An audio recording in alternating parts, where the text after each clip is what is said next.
안녕하세요. 한치 앞을 예측할 수 없는 일들이 자꾸 생기네요. 푸시킨이라는 시인은 이렇게 노래합니다. 삶이 우리를 속일지라도 결코 슬퍼하거나 노하지 말라.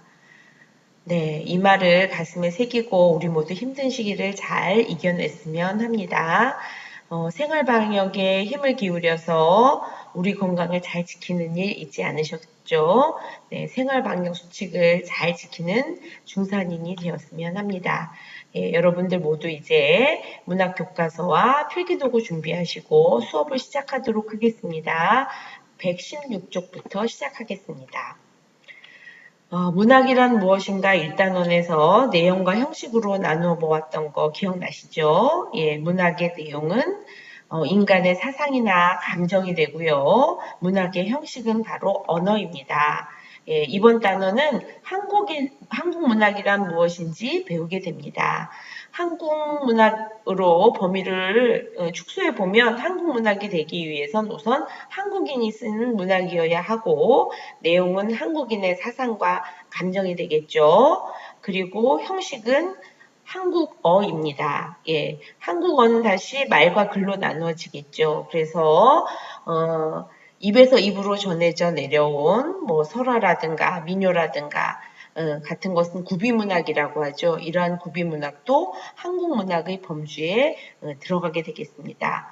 그리고 한글, 우리 한글이 창제된 것은 세종 25년 1443년에 창제되고 세종 28년 1446년에 반포하게 됩니다. 그래서 우리가 우리의 글을 갖게 된 게 15세기이기 때문에 15세기 이전에 중국의 문자인 한자를 이용한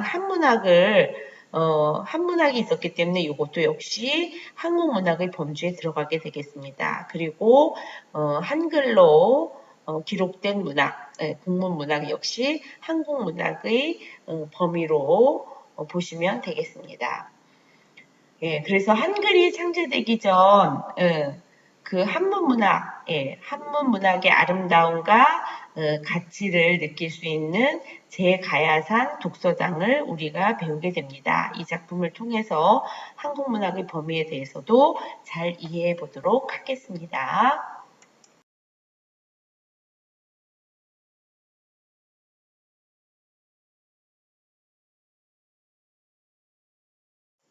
먼저 학습 목표입니다. 첫째, 한국 문학의 개념과 범위를 이해하며 작품을 감상한다.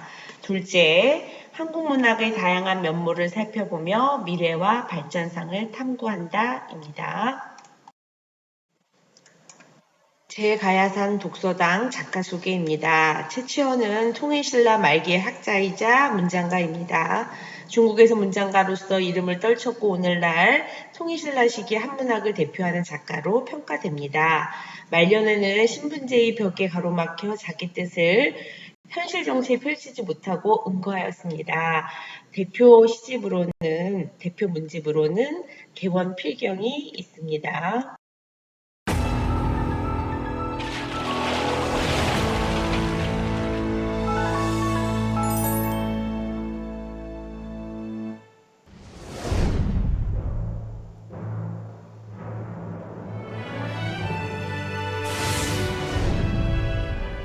개혁을 꿈꾼 신라 최고의 천재 최치원. 최치원은 신라시대 육두품 집안에서 태어났다. 868년 12살의 어린 나이로 중국 당나라로 유학을 떠난 그는 유학생활 6년 만인 18살의 나이로 빈공과에 장원으로 합격한다. 이후 그는 20살에 당나라 관리가 되어 중국인들의 많은 관심을 받게 된다. 당나라에서 지내는 동안 최치원이 쓴 글은 만여 편에 이르렀는데 특히 그 가운데 토항소 경문은 명문으로 이름을 드높였으며 그로 인해 중국 황제가 하사하는 자금 어대를 받는다. 최치원은 17년 동안 당나라에 머물면서 당나라의 여러 문인들과 사귀며 문학을 배웠고 그것은 그의 능력을 더욱 빛나게 하는 큰 밑거름이 된다. 신라로 돌아온 최치원은 상당한 의욕을 가지고 정치개혁을 추진하였으나 육두품인 그의 신분적 한계를 극복하지 못하고 지방관리를 전전하다 이후 해인사에 은둔하여 저술 활동에 전념한다. 비록 은둔 생활로 일생을 마쳤지만 유교와 불교, 도교를 통합한 그의 사상은 신흥 고려의 정치 이념을 확립하는 데 많은 영향을 주었으며 이러한 학문적 이해를 토대로 수많은 시문을 남겨 한문학의 발달에도 기여하였다. 제가야산 독서당은 최치원이 해인사에 은거할 때 지은 작품으로 시 문선집인 동문선에 수록되어 있다. 이 작품은 물소리를 통해 세상의 온갖 시비로부터 벗어나 스스로를 세상과 단절시키고자 하는 작가의 심리를 잘 표현하고 있다. 학문을 깊이 공부한 학자이자 뛰어난 문장가였고 개혁을 꿈꾸는 사상가였던 최치원. 그는 높은 신분제의 벽에 가로막혀 자신의 뜻을 다 펼쳐 보이지 못하고 역사의 뒤로 사라졌지만 그가 이룬 학문적 성과와 문학적 가치는 지금까지도 회자될 만큼 큰 영향을 끼치고 있다.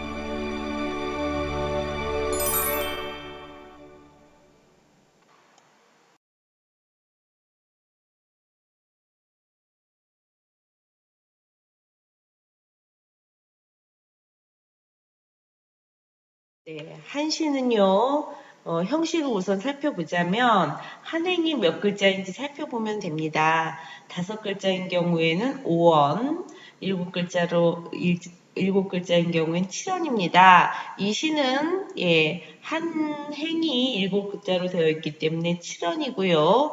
그리고 총 4줄로 되어 있죠. 이렇게 4줄로 되어 있으면 절구라고 합니다. 그래서 요 제가야산 독서당이라는 한시는 7연 절구의 형식을 가지고 있습니다.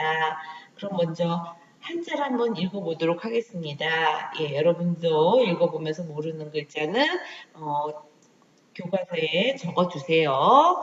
네, 광분, 첩석, 후중만, 인어, 남분, 지척간, 상공시비, 성도이, 고교, 류수, 진롱산입니다. 네, 한역한 부분 읽어보겠습니다.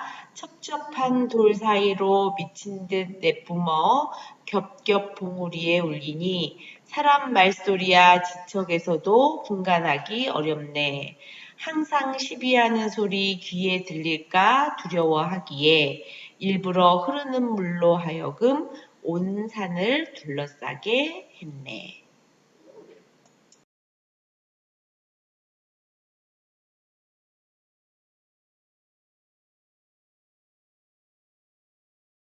신라시대의 한시입니다. 가야산의 독서당에서 지었다라는 작품 제목에서 알 수 있듯이 속세를 떠나 있는 작가 최치원은 이 작품을 통해 신라 말기의 혼란한 현실에서 벗어나 세속과 단절하려는 태도와 심리를 노래하고 있습니다.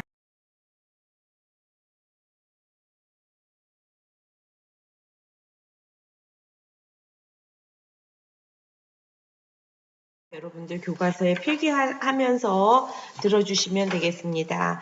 일행입니다. 이건 총 4줄로 되어 있었죠. 그래서 일행, 이행, 삼행, 사행은 기승전결로 보시면 됩니다. 첩첩한 돌 사이로 미친 듯 내뿜어 겹겹 봉우리에 울리니 네, 뭐가 그렇다는 거죠? 주체는 바로 물입니다.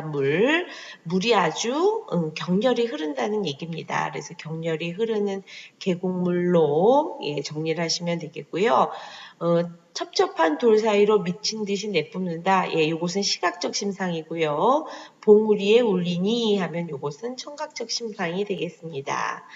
그리고 이행입니다. 사람 말소리야 지척에서도 분간하기 어렵네.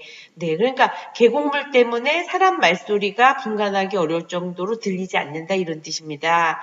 그래서 사람 말소리가 들리지 않는 이 상태가 긍정적인 것일까요? 부정적인 것일까요? 네, 자연의 소리로 인해서 사람 말소리가 들리지 않는 것이 다행이다 이렇게 이야기하는 것이거든요. 따라서 사람 말소리는 부정적인 소재고 인간의 소리가 되겠습니다. 네, 인간의 말소리를 막아버리는 물소리라고 정리하시면 되겠습니다. 당나라 유학까지 갔다 온 최치원은 통일신라 로 돌아와서 자신의 뜻을 펼치고자 하나 혼란한 현실 때문에 결코 자신의 뜻을 펼치지 못하고 지방관리로 전전하다가 가야산 해인사로 와서 살게 됩니다. 해인사로 돌아오게 됩니다. 네, 그렇기 때문에 자신의 뜻을 펼치지 못한 채치원은 네, 이런 자연에 응거하여서 사는 자신의 삶을 노래하고 있는 시가 이 가야산 독서당이기 때문에 그렇게 여러분들 이 시를 이해하시면 되겠습니다. 삼행, 항상 시비하는 소리 귀에 들릴까 두려워하기에. 그러니까 요 시비하는 소리도 역시 이행에 나온 사람 말소리와 같은 소리로 보시면 됩니다. 그러니까 분쟁과 갈등을 일삼는 속세의 소리를 말합니다. 그래서 삼행은 속세에 대한 부정적 인식이라고 정리하시면 되겠습니다. 일부러 흐르는 물로 하여금 온 산을 둘러싸게 했네. 흐르는 물은 유수. 예, 요것을 해석한 말로 요것은 자연의 소리가 되겠습니다. 그래서 시적 화자의 속세를 단절시키는 존재. 그러니까 시끄러운 속세를 잃어버릴 수 있게 하는 존재. 자연의 소리가 되겠습니다. 속세와 단절하고 싶은 마음이라고 정리하시면 되겠습니다. 그래서 일행과 이행은 묶어서 외적 상황입니다. 예, 그래서 앞에는 경치를 노래했다. 이것을 선경이라고 합니다. 그리고 삼행과 사행은 자신의 마음, 내면 세계를 이야기하고 있습니다. 자신의 정서를 노래하고 있는 거죠. 그러니까 결코 속세로 나가고 싶은 마음이 아니라 속세에 대한 부정적 인식을 가지고 속세와 단절하고 싶은 자신의 마음을 노래했다라고 분석하시면 되겠습니다.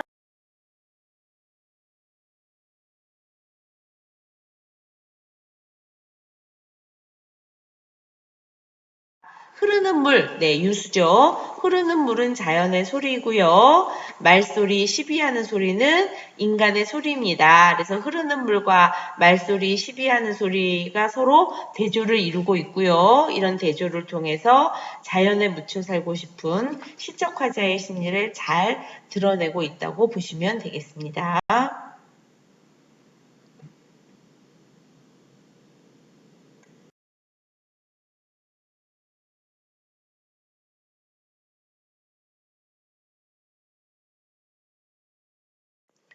네, 이제 작품 정리로 들어가겠습니다. 갈래는 앞서서 이야기했듯이 정형시, 한시가 되겠습니다. 네, 7글자로 되어 있기 때문에 7원, 4줄로 되어 있기 때문에 절구에서 7원 절구입니다. 형식은. 네, 성격은 상징적이고 현실 비판적입니다. 네, 속세. 예, 속세에 거리를 두고자 하는 속세를 비판하는 그런 내용이죠. 주제는 세속과 거리를 두고 산중에 운둔하고 싶은 마음입니다. 네, 특징은 자연물의 속성, 물의 이미지를 활용해서 시상을 전개하고 있습니다. 기승전결의 사단 구성을 취하고 있고요. 대조적인 시어, 즉 흐르는 물과 자연의 소리를 서로 대조를 해서 주제를 형상화하고 있습니다. 네, 여러분 필기하시면 되겠습니다.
(1번) 제 가야산 독서당을 감상하고 다음 활동을 해보자. 이 작품에서 흐르는 물, 유수라고 했죠. 이것이 하는 역할은 무엇인지 말해보자. 무엇일까요? 네, 맞습니다. 시적 화자가 속세로부터 벗어날 수 있는 방법에 해당합니다. 그리고 세속과 단절하려는 시적 화자의 의지를 드러내는 역할을 한다고 보시면 되겠습니다.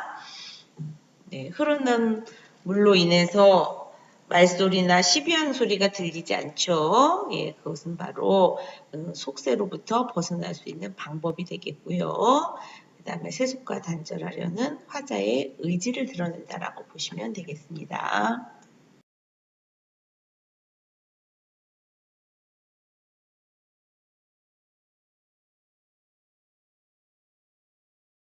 (2번입니다) 다음의 글을 참고하여 시적 화자는 어떤 심정일지 추측해 채치원은 중국에 유학하여 얻은 바가 많았다고 생각하였으며 고국에 돌아와 장차 자신의 포부를 표려하였다.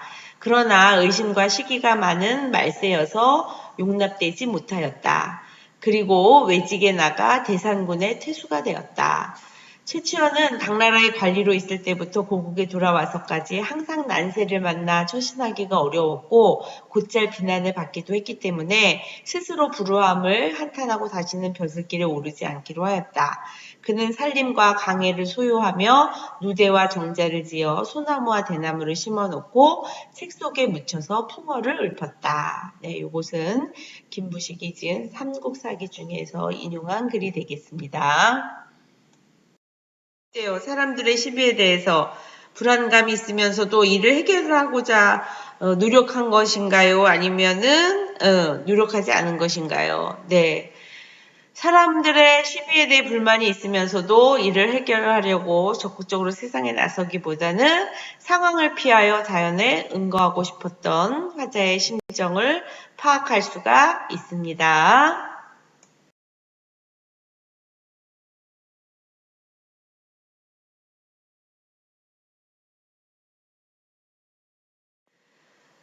다음은 한국문학의 개념을 이야기한 비평문의 일부이다. 다음 글을 읽고 한국문학의 범위에 대해 생각하며 다음 활동을 중국문이기 때문에 중국문학이다. 다만 작자가 조선인일 따름이다. 허난설원의 시도 중국문학이다. 한문으로 쓰인 모든 문학, 최치원, 정몽주 이하로 신이 항연에 이르기까지 모두 중국문학 제작자였다. 그와 반대로 조선문으로 번역된 삼국지, 수호지며 해왕성, 부활 같은 것이 도리어 조선문학이다. 조선문으로 쓰인 까닭으로 그러면 우리 선인들의 한우 충동할 시문은 전혀 중국문학일까? 물론 도저히 조선문학은 될 수 없을까? 있다. 조선문으로 번역함으로 그러하기 전에는 그것은 다만 조선의 국토에서 생한 중국문학이 될 뿐이다.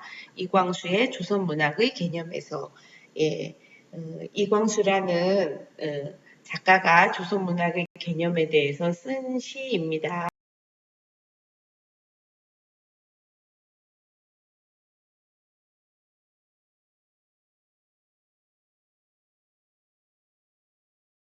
이 글에서 한국문학의 범위를 정하는 기준으로 내세운 것은 무엇인지 찾아보자.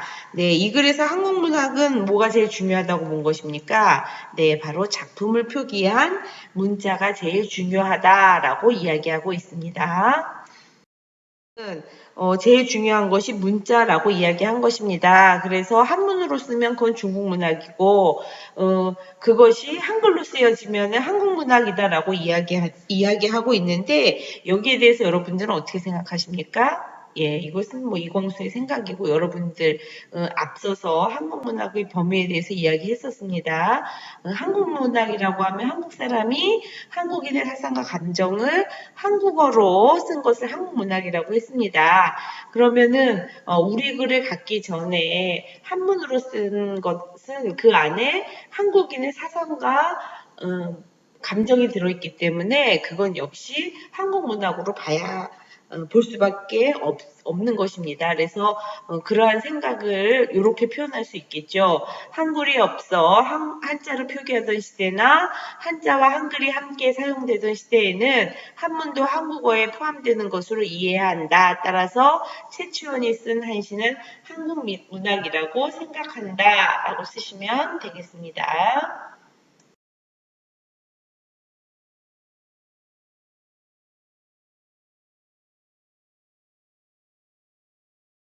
범위를 탐구해 보자.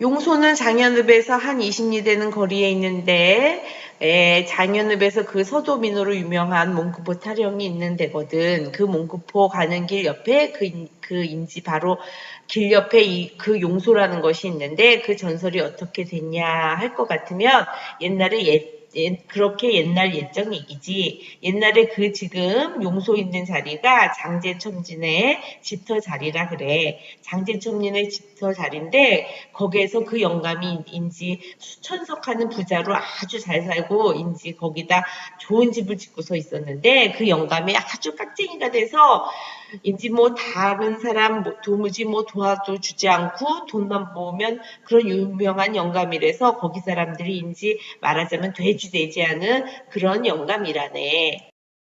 그래서 국어라는 사람이 국어를 와도 대체 주지를 않고 또 되게 중들이인지 그 시주를 하러 와도 도무지 주지를 않고 그런 아주 속이 나쁘게 나 있는 영감인데 어느 여름철에 거기서인지 그 용소라 있는 데서 한 20리 가면 불타산이라는 산이 있는데 그 불타산은 절이 많기 때문에 불타산이라는 그런 절이 있는데 거기서 그 도순이 그 영감이 아주 나쁘다는 소리를 듣고서 우정인지 그 집을 찾아가서 목탁을 치면서 인지 시주를 해달라고 그러니까 이 영감이 뛰어나가면서람 이놈 너희 중놈들이란 것은 불능불사하고 댕기면서 얻어만 먹고 그러는데 우리 집에서는 절대로 인지 쌀 한 톨이라도 줄 수가 없으니까 가라고 소리를 질러도 그대로 인지 그 중이 이제 가지를 않고선 날 독경을 하고 있으니까 이 영감이 성이 나서 지금은 인지 대개 삽이라는 게 있지만은 옛날에는 그것을 뭐이라고 하나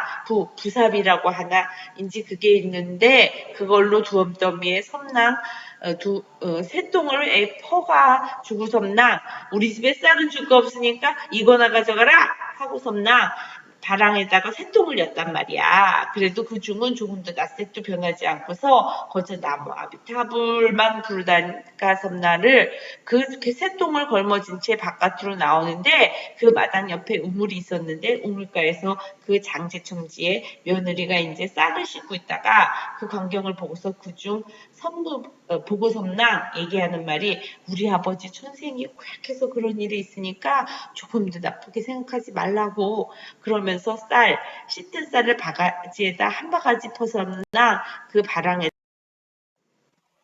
그러니까 그 중이 그 며느리 보고 하는 말이 당신 감집에 이제 조금 있다가 큰 재앙이 내릴 테니까 당신 빨리 집으로 들어가서 평소에 제일 귀중하게 생각하는 것이 무엇 있는지 두세 가지만 가지고서 빨리 나와서나 저 불타산을 향해서 빨리 도망질하라고 그랬단 말이야. 그러니까 그 며느리가 급히 자기 집으로 들어가서 방 안에 자기 아들을 뉘어서 재우든 아이를 들쳐업고 또 그 여자가인지 명지를 짜던 그 명지 두 마리를 끊어서 날을 이고 나오다가 그 또 자기네 집에서 개를 아주 잘 거시게 하던 모양이야. 귀엽게 기르던 개를 불러가지고서 나왔었나 인지 그 불타산을 향해서 다른 박질로 가는데 명지 두 마리 어린애를 얻고 명지 두 마리 이고 개를 불러가지고 섬나를 인지 그 불타산을 향해서 얼마쯤 가는데 그때까지 아주 명랑하던 하늘이 가분자기 흐리면서 뇌성병력을 하더니 말이야.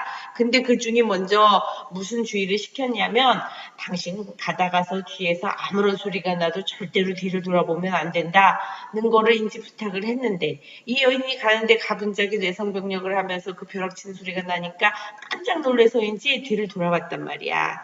그러니까 그 자리에서 그만 화석이 돼서 그 사람이 그만 화석이 되고 말았다는 게야.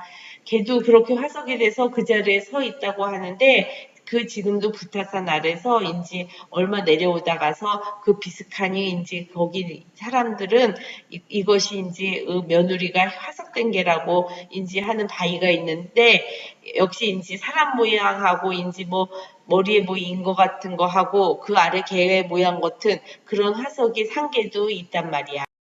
되는지 모르는 이제 큰 소가 됐단 말이야. 근데 그 소가 어느 만큼 넓으냐 하면 여기 어린이 놀이터보다도 더 넓은데 이거 고만 2배쯤 되는 폼인데 그 소에서 물이 얼마나 많이 나오는지 물 나오는 소리가 쿵쿵쿵쿵쿵쿵쿵 하면서 그 곁에 가면 이제 집안이 울린단 말이야. 이리 너무 물이 많이 나서 그래갖고 그 물 나오는 그 물을 가지고서 몇만 석인지 되는 이제 말할 것 같으면 수천 정보의 그 인지 평야에 논의 물을 그 인지 소에서 나오는 물 가지고서 되는데 그 물은 아무리 비가 와도 느는 뱀이 없고 아무리 인지 가물어도 주는 뱀이 없는데 사람들이 그게 얼마나 깊으나 보려고 명지실 며칠 갔다가 돌을 넣어섬낭하니까 명지실 며칠 넣어도 도무지 끝을 모른다는 그만큼 깊은 소가 됐단 말이야. 네, 작자미상의 장자못 이야기입니다.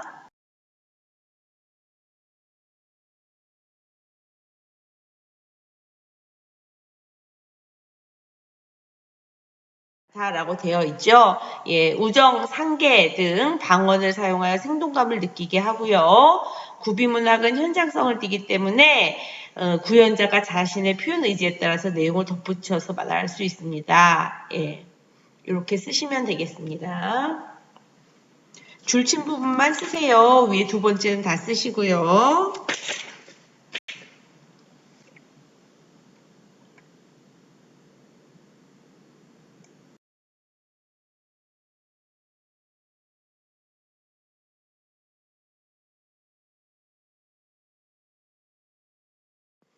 2번 구비문학이 문학에 포함될 수 있는 까닭은 무엇인지 말해보자. 구비문학은 문자로 기록되어 있지 않지만 이를 통해 감동이나 즐거움을 얻고 우리가 속한 세계나 삶의 가치나 의미를 깨달을 수 있습니다. 이처럼 구비문학도 그 문학의 여러 가지 기능, 정서적, 미적 기능, 인식적 기능, 윤리적 기능을 지니고 있으므로 문학에 포함된다고 할 수 있습니다. 예, 밑줄 친 부분만 여러분들이 적으시면 되겠습니다.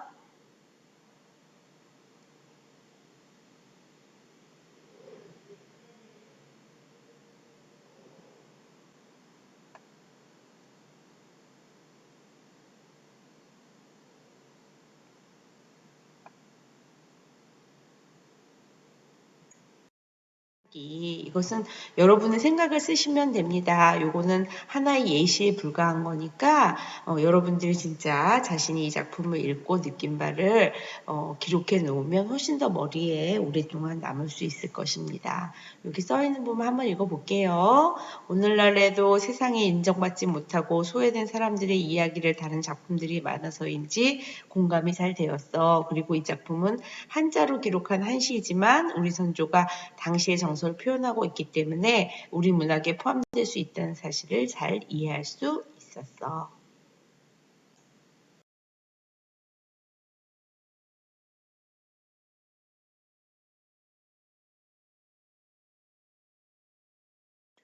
나의 책방 키우기 여러분들 최치원의 다른 작품 취하우중 또 주제가 유사한 신음의 산촌의 눈이 오니 이런 거 찾아서 읽어보시면은 훨씬 도움이 됩니다. 예, 오늘도 수고 많으셨습니다.